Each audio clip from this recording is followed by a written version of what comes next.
ናቸው? እግዚአብሔር ይመስገን እኛ በጣም ደህና ነን። ዛሬም እንደ ሁል ጊዜው ከናንተ ጋር ጥሩ ጊዜ ለማሳለፍ እኔና ቬሮኒካ ቆንጆ ፕሮግራሞችን ይዘንላችሁ መተናል። አዎ እኔ ምልህ ናታን አንድ ጥያቄ ልጠይቅህ። አሁን ያለንበት ወቅት የጾም ወቅት ነው። እስኪ ላንተ ጾም ምንድነው? ምን በማድረግ ታሳልፋለህ? ጾም ማለት ለኔ ቤተክርስቲያን በመሄድ እና በመጸለይ የኃጢአቴን ይቅርታ የማገኝበት፣ ሰዎችን በማክበር በመታዘዝ ደካሞችን በመርዳት በጸሎትና በመስቀል መንገድ ደግሞ ወደ አምላኬ የምመለስበት ጊዜ ነው። በእርግጥ መልካም ስራን የምንሰራው በጾም ጊዜ ብቻ አይደለም፣ ነገር ግን በይበልጥ መንፈሳዊነታችንን የምናድስበት ጊዜ ነው። ልክ ብለሃል። ልጆች በዛሬው ፕሮግራማችን አባ ጸጌ ከልጆች ጋር የሚያደርጉት ቆይታ፣ ሊሊያና ከልጆች ጋር የምትሰራው ክራፍት እንዲሁም ፍቅር የምታቀርብልን ትረካ ይኖረናል። ስለዚህ ፕሮግራማችንን ተከታተሉ። እኔና ናታን በኋላ ተመልሰን እንመጣለን።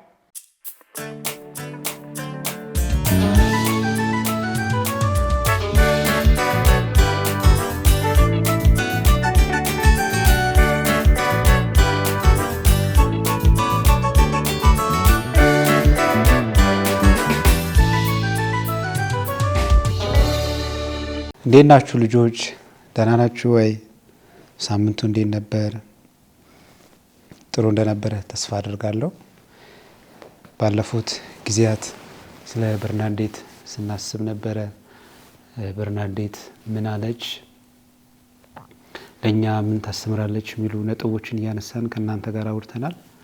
ስለ ቤተ ክርስቲያንም ደግሞ አንዳንድ ነገሮች አንስተን አውርተናል። ስለ ሰላም አንስተን አውርተናል። ዛሬ ደግሞ ከናንተ ጋር በአንድ ርዕስ ወደ እናንተ መጥቻለሁ። እሱም ስለምን ይመስላችኋል? አሁን ያለንበት ጊዜ በተለይ የሚመስል ነው። ከባለፈው እሁድ ጀምሮ አንድ ነገር እንደ ቤተክርስቲያን ታውጇል። ይሄም ጾም ነው። ስለዚህ ጾም ምንድነው? ለምንድነው ምን ጾመው? ጾም አስፈላጊ ነው ወይ የሚሉ ነገሮች አጠር ባለ መንገድ እናያለን። ከዛ በፊት ግን ሁሉ ጊዜ እንደለመድነው የመንፈስ ቅዱስ እርዳታ የምንማረው ነገር ሁሉ እንዲገልጥልን ጸሎት እናደርጋለን። ስለዚህ አሁን ልባችን ለእግዚአብሔር ከፍ እናደርግና እንጸልያለን። በስመ አብ ወወልድ ወመንፈስ ቅዱስ አሐዱ አምላክ አሜን። ቅዱስ አባት ሆይ ስለጠበቅህን ስለረዳህን እናመሰግናለን። ሳምንቱን በሰላም አሳልፈ ለዛሬዋ ቀን ስላበቃህን እናመሰግናለን። ከዚህ በኋላ የምንማረው ትምህርታችን ሁሉ እንዲገባን አንተ ራስህ ልቦናችን እንድታበራልን ጌታ ሆይ በትምህርታችን እንድንበረታ ቤተሰቦቻችን እንድትጠብቅልን የምንወዳቸው ሰዎች ሁሉ እንድትጠብቅልን በእናታችን በቅድስት ድንግል ማርያም አማላጅነት እንለምንሃለን። አሜን። ለአብ ለወልድ ለመንፈስ ቅዱስ ምስጋና ይሁን አሁንም ዘወትርም ለዘላለሙ አሜን። በስመ አብ ወወልድ ወመንፈስ ቅዱስ አሐዱ አምላክ። እና ልጆች ቅድም እንደነገርኳችሁ ዛሬ በተለየ ርዕስ ወደ እናንተ መጥቻለሁ ብያችኋለሁ። ይሄም ስለ ጾም እናወራለን። ጾም ማለት መጾም ወይም ጾመ ቃል በቃል ስናየው መተው ወይም ማቆም ማለት ነው። እና ምናቆመው ምንተው ነገር ደግሞ ምንድነው ካለ እንደ ክርስቲያን እግዚአብሔር እንደሚወዱ ሰዎች ኢየሱስ እንደሚወድ ሰው ምናቆመው ነገር ምንድነው?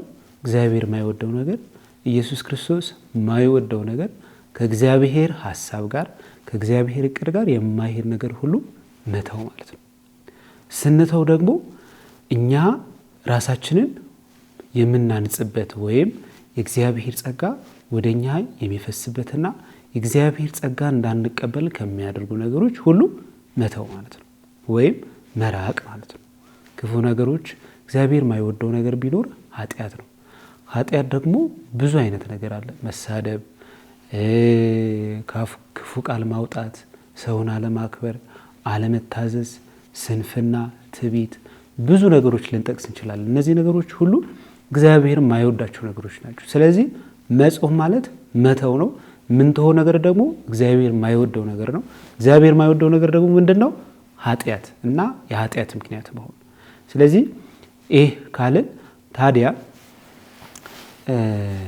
አንድ ጥያቄ አነሳለሁ። ጾም ይሄ ከሆነ ታዲያ ለምን ነው የምንጾም ብለን ደግሞ ራሳችን ልንጠይቅ ያስፈልጋል። ወይም ጾም ለኛ ለምን አስፈለገ ካላችሁ አንድ ምሳሌ ነግራችኋለሁ። ኢየሱስ ክርስቶስ ሐዋርያቶች ከላካቸው በኋላ ወደ አገልግሎት ወደ የቦታው ይመራቸዋል፣ ይልካቸዋል እና በሄዱበት ሁሉ እንግዲህ ብዙ ስራ ከሰሩ በኋላ ግን አንድ ነገር አቅቷቸው መጥቷል። ይሄ ምንድነው?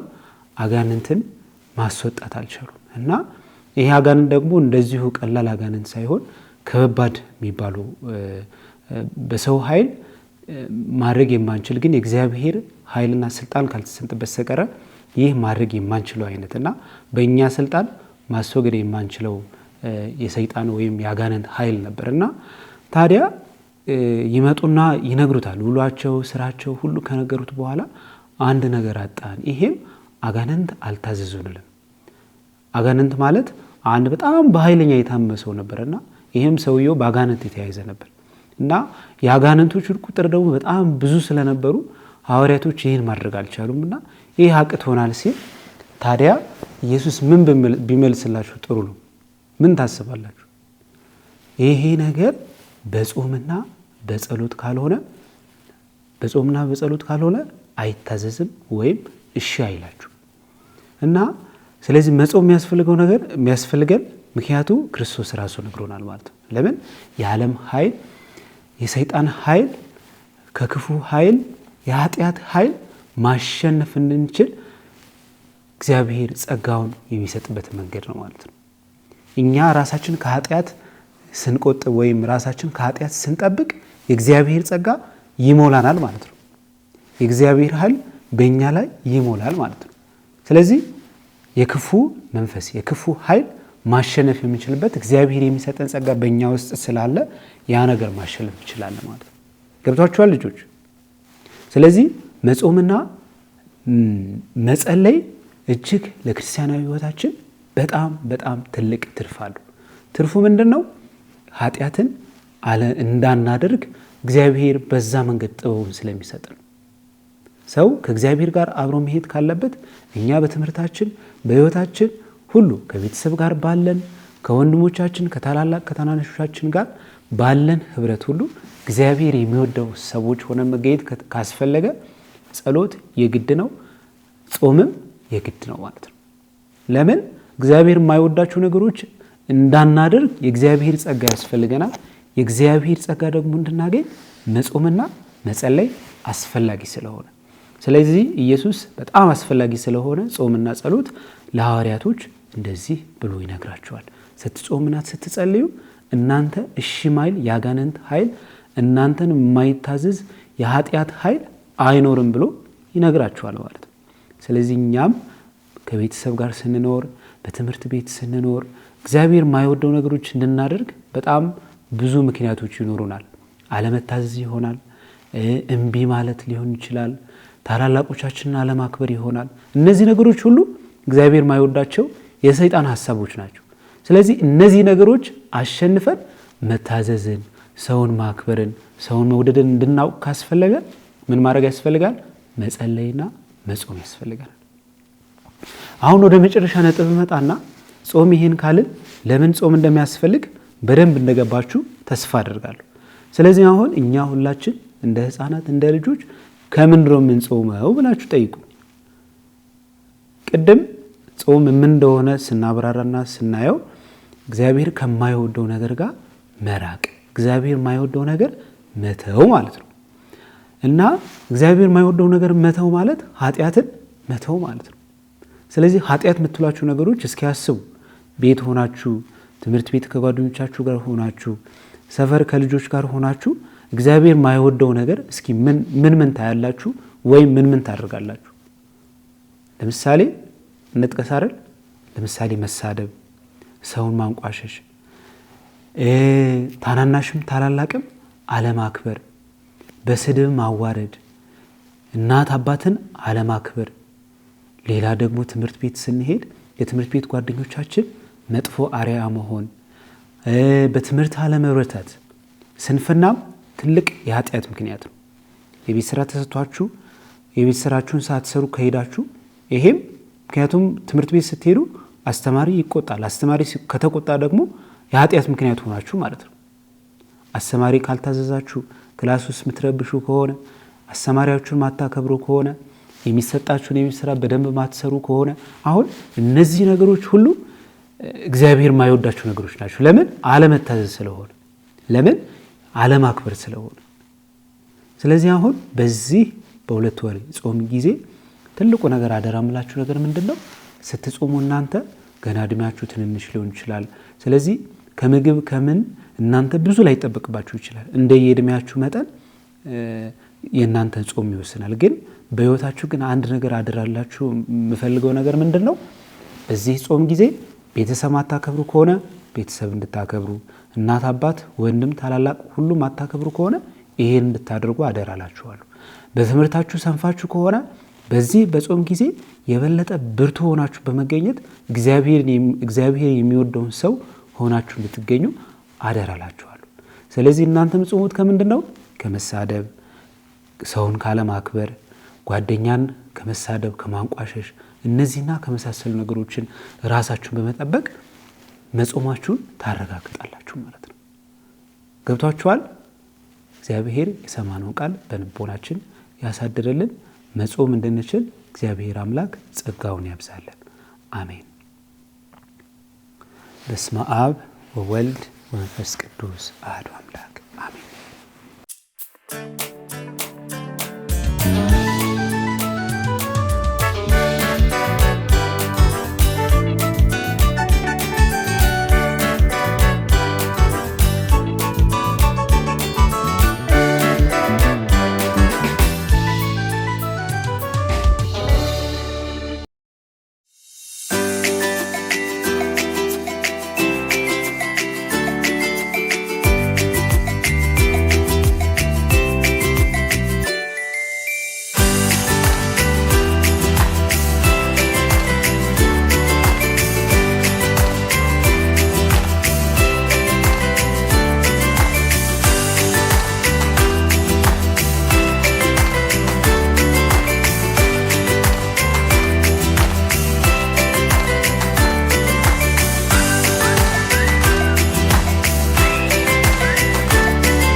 ሰላም ልጆች እንዴት ናችሁ?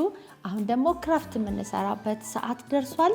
እንግዲህ ሰሞኑን ይዣቸው ስመጣ የነበሩ እንግዶቼን ለዛሬም አንድ ክራፍት አብረን እንድንሰራ ጠይቂያቸው እዚህ ተገኝተዋል። በጣም አመሰግናለሁኝ። ኤሊያና አመሰግናለሁ። ቤቴል፣ ሩት አመሰግናለሁ። እሺ ወላጆቻችሁንም አመሰግናለሁ በጣም ምክንያቱም እዚህ ድረስ ይዘዋችሁ መጥተው ለዚህ ቀረጻ እንዲሳካ ተባብረዋል አይደለ? እሺ ለዚህ ልጆች ዛሬ የምንሰራው አበባ በዋናነት ጎልቶ የሚታየው ቅጠሉ የሆነ አበባ ስለሆነ አረንጓዴ በደንብ ያስፈልገናል ማለት ነው። አረንጓዴ ከለር ወረቀት የሌላችሁ በነጭ ወረቀት ተጠቅማችሁ ከዛ ትቀቡታላችሁ አረንጓዴ ከለር ማለት ነው። እንደዚሁም እንደ ግንድ እንዲያገለግለን ሰማያዊ ወረቀት አዘጋጅተናል፣ የአበባው ዘንጉ ማለት ነው። እንደዚሁም ማጣበቂያ ያስፈልገናል። ከዛ ደግሞ የቅጠሉ ላይ መሀል ላይ የሚገባ የፈለጋችሁት ከፈለጋችሁ ቢጫ አበባ ከፈለጋችሁ እኛ ይሄ ምንድነው ፒንክ ነው ሮዝ ነው ሮዝ ከለር መርጠናል ለዛሬ ማለት ነው። ተከታተሉ። እሺ በመጀመሪያ እንግዶቼ አዘጋጅተውታል የቅጠል መስሪያቸውን። እኔ ግን ይሄንን እንዴት እንደምቆርጠው ለማሳየት ለእናንተ አላዘጋጀሁም። ይሄንን እንደዚህ እንቆርጣለን። ከዛ አሁንም እንደግማለን። ምክንያቱም የሚያስፈልገን ቅጠል ይሄን የመሰለ መጠኑም እችን የምታክል ስለሆነ አሁንም እቆርጣለሁ።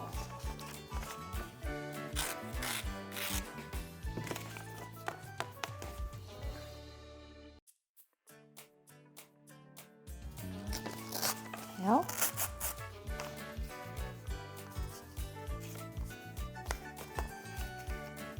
አሁንም እንደዚህ እችን የምታክል ነው የምንፈልገው ማለት ነው። አይደል? ያ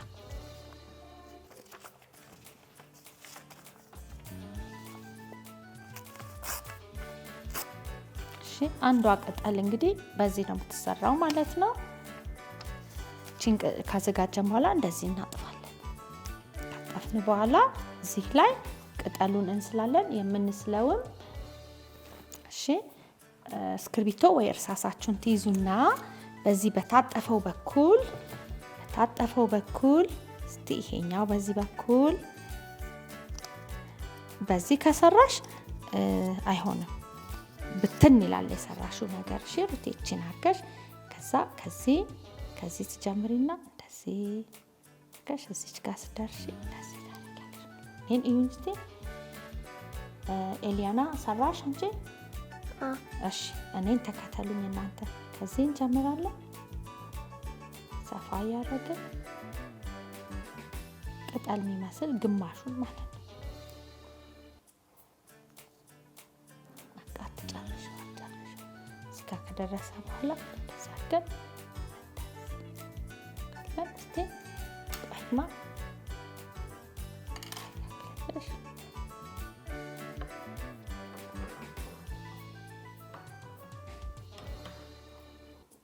ይሰራል። በኋላ እንቆርጧለን ማለት ነው። ሌላ ግን ብዙ ስለሚያስፈልግ ትሰራላችሁ። ሌላ ጨምሪና አንድ 10 11 ያስፈልጋል።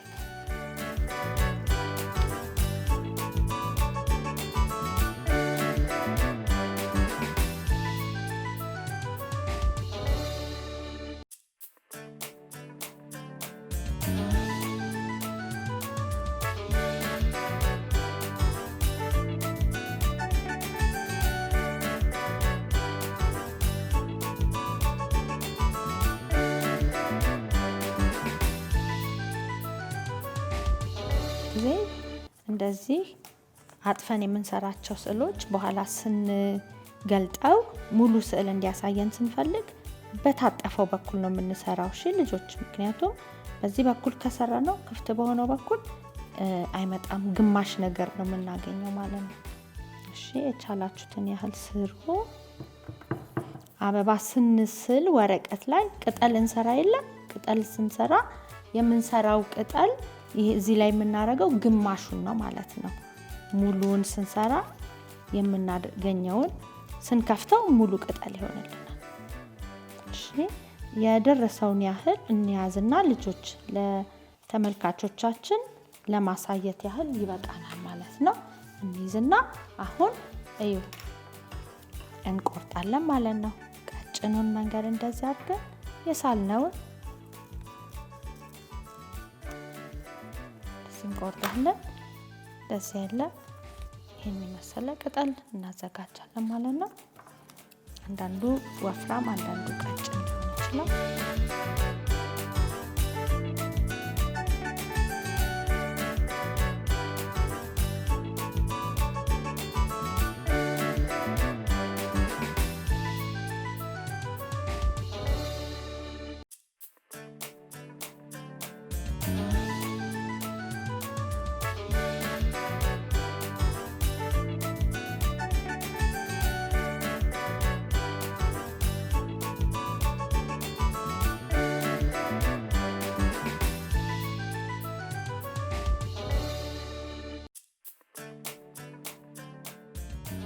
ማጣበቂያው እጃችሁን ሲነካ በምትጥሉት ወረቀት ማጽዳት ትችላላችሁ እጃችሁን።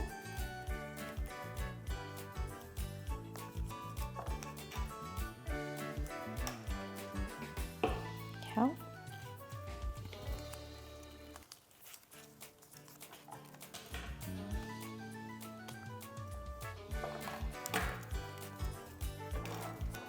ጫፏን ብቻ ነው እንግዲህ ደስ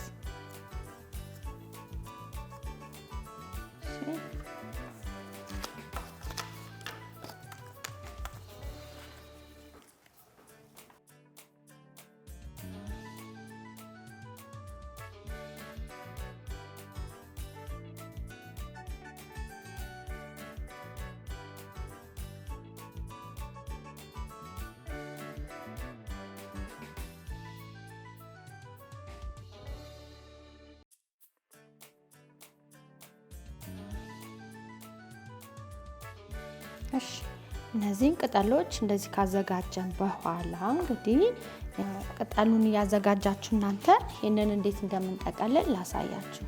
ይሄንን መጀመሪያ ጫፏን እንደዚህ ይዘን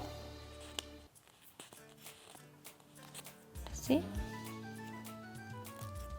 ሌሎች ብዙ ክራፍቶች እንደዚህ በመጠቅለል የሰራነው አለ ልጆች ታስታውሳላችሁ። ስለዚህ እንደዚህ እናደርግና ረጅም ዱላ ነገር እንሰራለን ማለት ነው። እሺ እንደዚህ ከጠቀለል በኋላ ጫፏን ሳትተረተር እንጠብቃለን።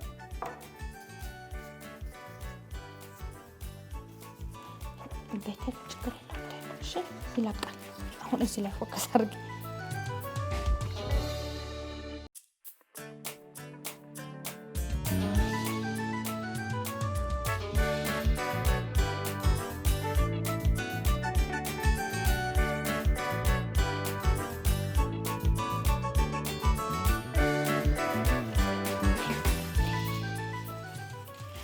አሁን ቆንጆ ቅጠል ሰርተናል አይደለ? አሁን ደግሞ ቅጠሉ የሚያርፍበትን እየሰራን ነው።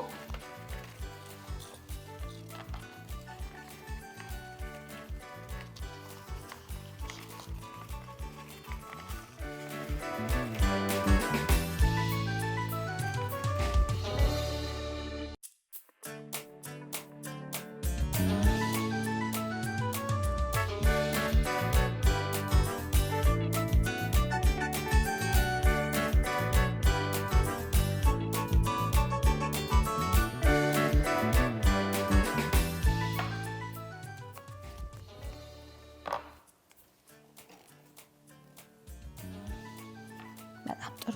አሁን ጫፏን ትይዙና እቺ ትንሽዬ እንትን ያለችዋን በመቀስ ቆርጣችሁ ትንሽ ይኸው የኔን እዩ መጀመሪያ ይኸው እቺ እንደዚህ እቺንም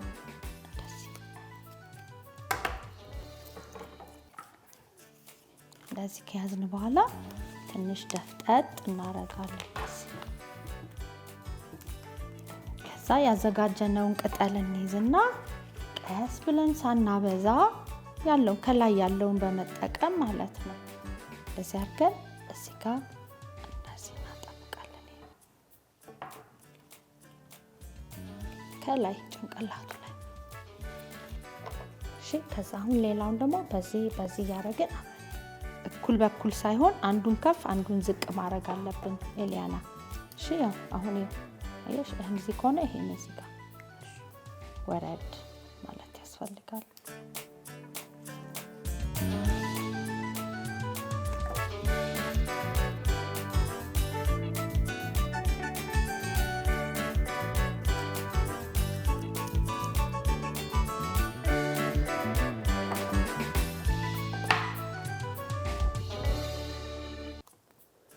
ትንሽ ጨፍለቅ ማድረግ አለባችሁ ቅጠሉን። እሺ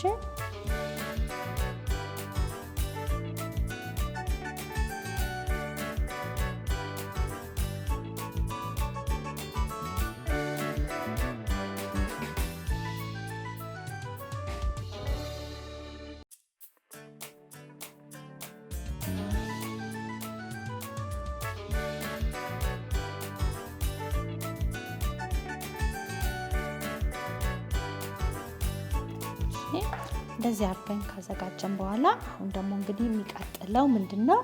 ልጆች ቅጠሉን እያጣበቃችሁ እያለ እነዚህን አበቦች እንዴት እንደምንሰራ አሳያለሁ ማለት ነው። ክብ አድርገን እነዚህ በቆርኪ እንቆርጥና እናወጣለን ማለት ነው መጀመሪያ። ከዛ እንዲቀለን ለአራት እናጥፋለን። ከዛ እንገልጠዋለን። በኋላ አንዷን ግማሽ ድረስ አምጥተን ከዛ የአንዱን ግማሽ እንደገና እንደዚህ እንቆርጥና እናወጣዋለን። ልክ አምባሻ ታውቃላችሁ ልጆች? የአምባሻ ሲቆረስ ልክ እንደዛ ማለት ነው። 1/8ኛውን እናወጣለን።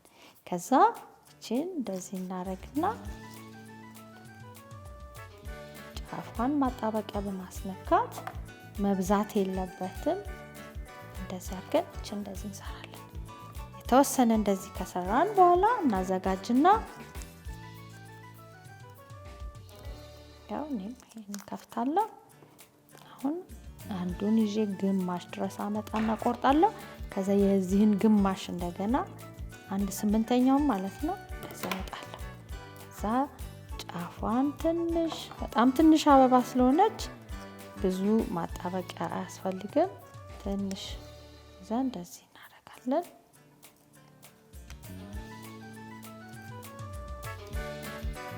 እንጨምራለን።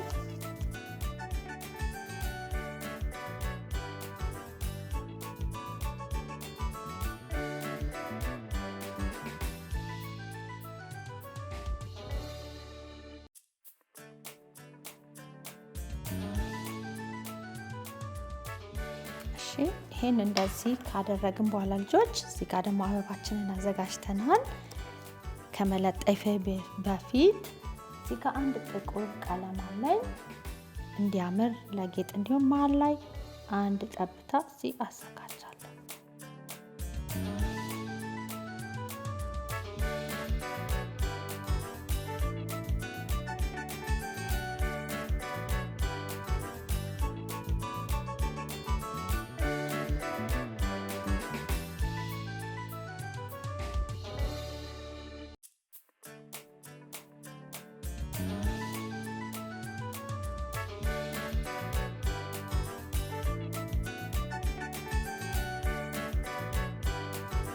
እነዚህን ያዘጋጀኋቸውን አበቦች ማጣበቂያ ከጀርባው አረግና ቀለም ስላረግን መሀል ላይ እንዳይበላሽባችሁ ጫን እንዳትሉት ተጠንቀቁ ስትለጥፉ ማለት ነው። ቀስ ብላችሁ መሆን አለበት። በደንብ ማጣበቂያ ካረጋችሁ ችግር አይፈጥርም። አለፍ አለፍ እያለ እንደዚህ እናስቀምጣለን ማለት ነው። 4 ይበቃል መሰለኝ። 4 አበባ ልጆች ካዘጋጃችሁ ይበቃችኋል። እኔ 4 ነው የሰራሁት። 4 ይበቃል። ላዘጋጀነው ርዝመቱ 4 በቂ ነው። ይሄን ይመስላል እንግዲህ ልጆች የኔ አበባ አልቋል።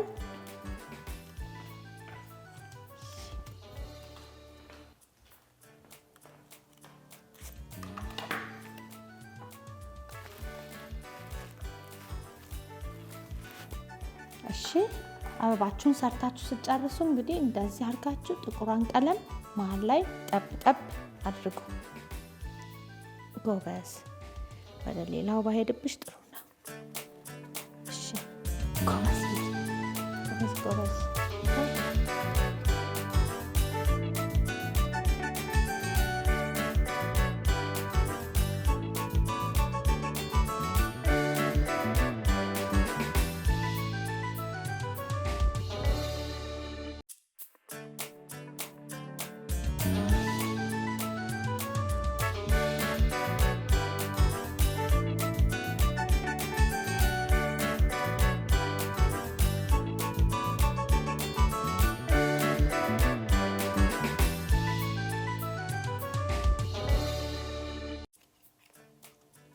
ሁላችሁም አጣበቃችሁ አይደል?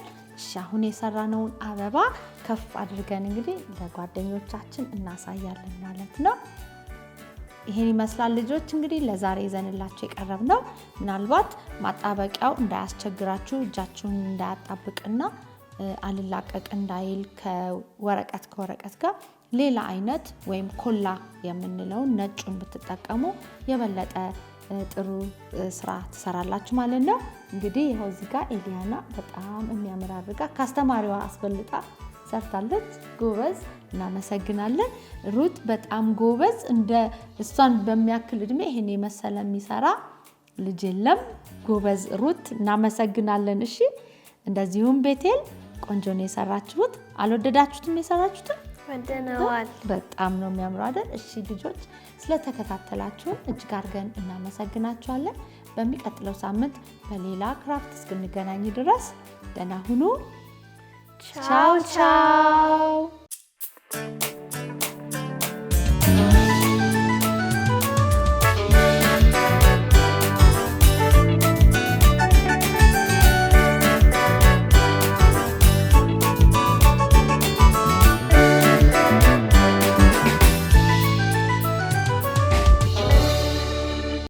ሰላም ውድ ጓደኞቼ እንደምን አላችሁ?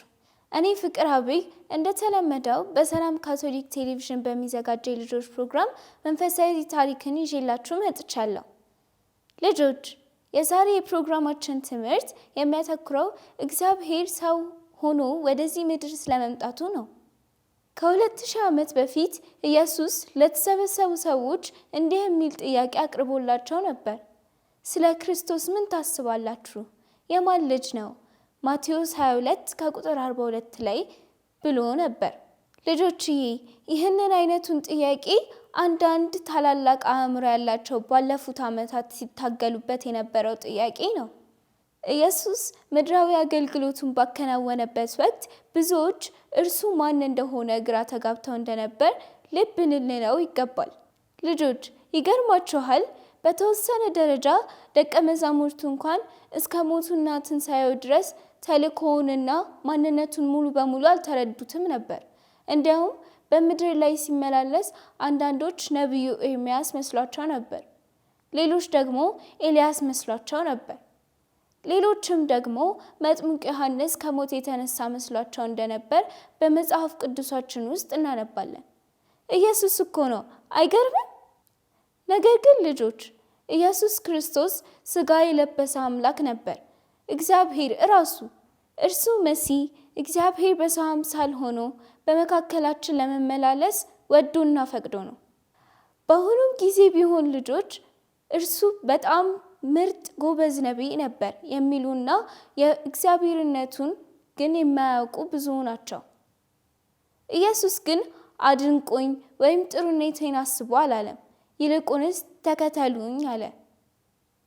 ኢየሱስ ከጊዜ በኋላ እኮ አይደለም አምላክ የሆነው። ኢየሱስም አምላክነቱን አቁሞ አያውቅም። ከመወለዱ በፊት አምላክ ነበር። ሰው ከሆነም በኋላ አምላክ ሆኖ ቀረ። እንዲያው ልጆችዬ፣ በቅዳሴ ጊዜ ጸሎት ሃይማኖት ስንል ታስታውሳላችሁ? ስለ ኢየሱስ ሲናገር ምን ይላል መሰላችሁ? ዓለም ሳይፈጠር በፊት ከእርሱ ጋር ባለው ከማን ከእግዚአብሔር ጋር የአብ አንድ ልጅ በሆነው በጌታችን በኢየሱስ ክርስቶስ ስም አምናለሁ።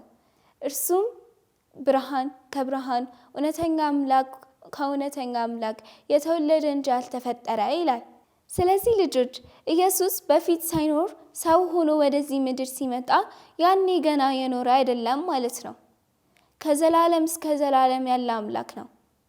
ግን አንድ ጊዜ ላይ ክብሩን ትቶ እንደኛ ሰው ሆኖ በምድር ላይ ለ33 ዓመት ኖረ ማለት ነው።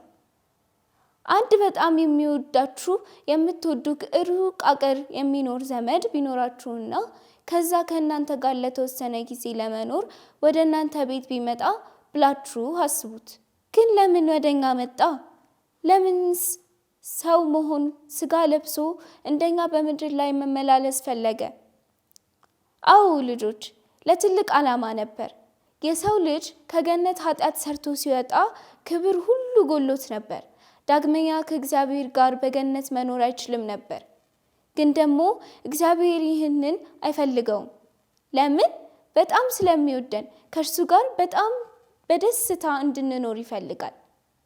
ስለዚህ ይህ እንዲሆን ከኃጢአት ሊያድነን ከእመቤታችን ማርያም ሥጋ ለብሶ በመንፈስ ቅዱስ ታላቅ ተአምር እግዚአብሔር ሰው ሆኖ ወደኛ መጣ። በመስቀል ላይ ሞቶ ደሙንም አፍስሶልን እኛን ከኃጢአትና ከዘላለም ሞት አዳነን ማለት ነው። ልጆችዬ ደስ አይልም? ዛሬ ያነበብኩላችሁ ታሪክ ከታሪኮች ሁሉ በላይ የሆነ ታሪክ ነው። እሺ እንደወደዳችሁትና ብዙ እንደተማራችሁበት ተስፋ አደርጋለሁ። በል እንግዲህ ጓደኞቼ ለዛሬ ያዘጋጀሁላችሁ ይህን ይመስል ነበር። በሚቀጥለው ሳምንት እስከምንገናኝ ደህና ሁኑ።